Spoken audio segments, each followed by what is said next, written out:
Mga kapananampalataya, may oras ka ba?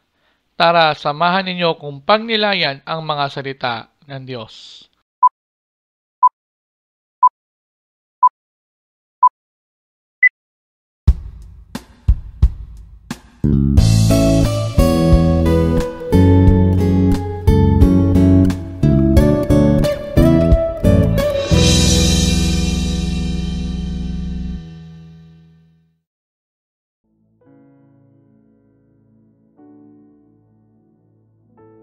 Ang mabuting balita ng Panginoon ayon kay San Mateo.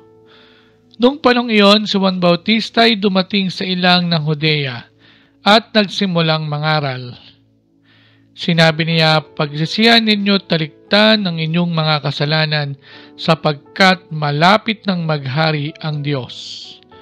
Si Juan ang tinutukoy ni Propeta Isaias nang sabihin nito, ito ang sabi ng isang sumisigaw sa ilang, ihanda ninyo ang daraanan ng Panginoon, tuwirin ninyo ang kanyang mga landas.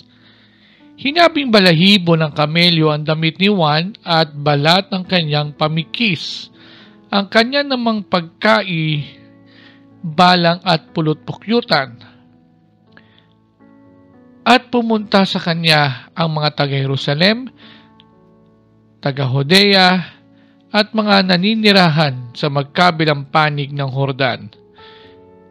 Ipinahayag nila ang kanilang mga kasalanan at sila'y bininyagan ni Juan sa ilog Jordan.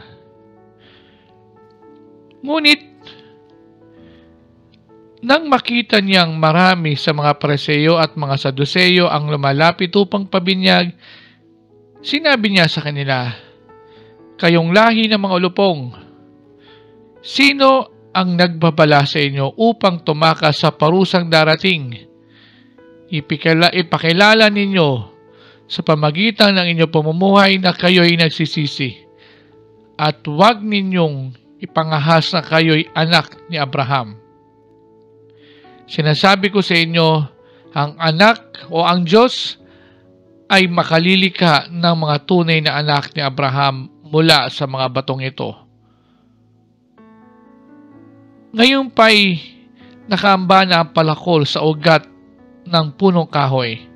Ang bawat punong kahoy na hindi mabuti ang bunga ay puputulin at ihahagi sa apoy. Biniminyagan ko kayo sa tubig bilang tanda ng pagsisisi ninyo at pagtalikod sa inyong mga kasalanan. Ngunit, ang dumarating na kasunod ko ang magbibinyag sa inyo sa Espiritu Santo at sa apoy. Siya'y makapangyarihan kay sa akin. Hindi ako karapat-dapat kahit tagadala ng kanyang panyapak. Hawak niya ang kanyang kalaykay upang alisin ang dayami. Titipunin niya sa kamalig ang trigo, ngunit ang ipay susunugin sa apoy na di mamamatay kailanman. Ang mabuting balita ng ating kaligtasan.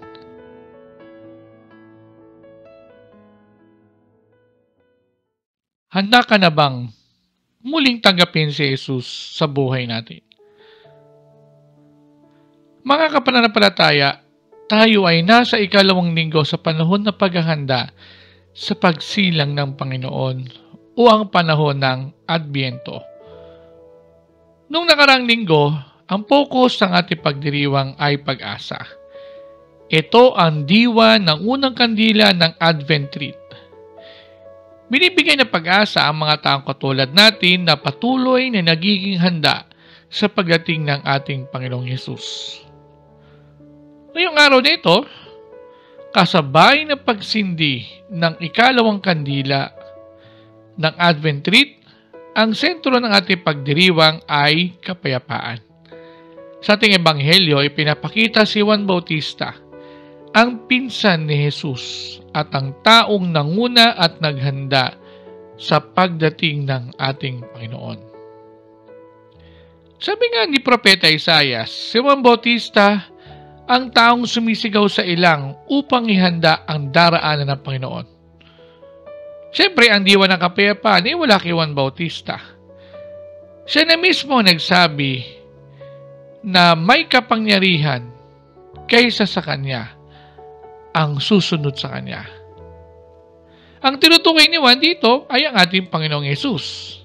At ang kapayapaan ng ating Panginoon ay magaganap at mararanasan kapag sinunod natin ang sinasabi ni Juan Bautista na tuwirin ang landas at daraanan ng Panginoon. Ang landas na tinutukoy ni Juan Bautista ay ang ating mga buhay.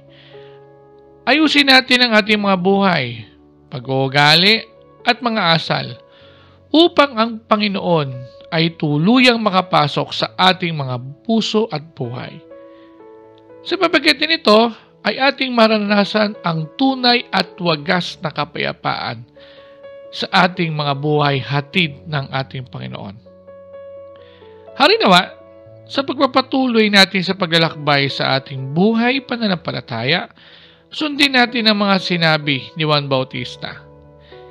Ihanda natin ang ating mga buhay, tuwirin natin ang ating mga landas at buhay, at iwasto ang mga masasamang ugali at gawain.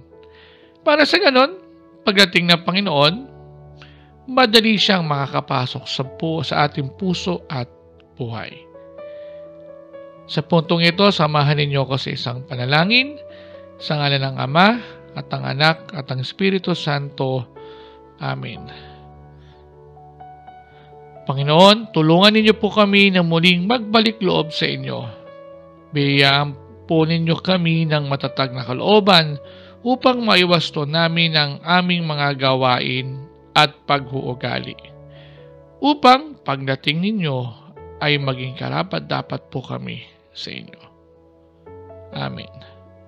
Sa ngalan ng Ama, at ang Anak, at ang Espiritu Santo. Amen.